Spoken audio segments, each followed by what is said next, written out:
Dame i gospodo narodni poslanici, ja ne znam koliko je baš ministar Nedimović kompetentan da brani ove zakone, ali šta je tu je.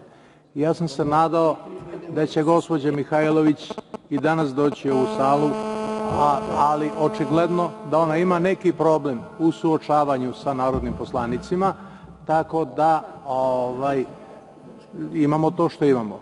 Naravno, možda i gospođa Mihajlović opravdano sprečena, možda otvara neki objekat i to možda preseca vrpcu i to možda baš onaj objekat i onu vrpcu koja je u početku gradnje tog objekta služila kao upozorenje da je zabranjena gradnja. Znate, vremena su takva da treba da se i štedi. Znači, pa ta jedna ista vrpca da služi i kao upozorenje za zabranu gradnje i za otvaranje. Ima i takvih slučajeva, samo da znate.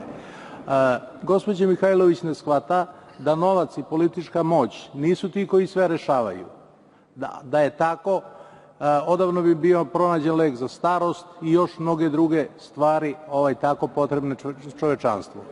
Najvažnije stvari za čovečanstvo nalaze se izvan granica delovanja novca, tako da o tome mora da se vodi računa.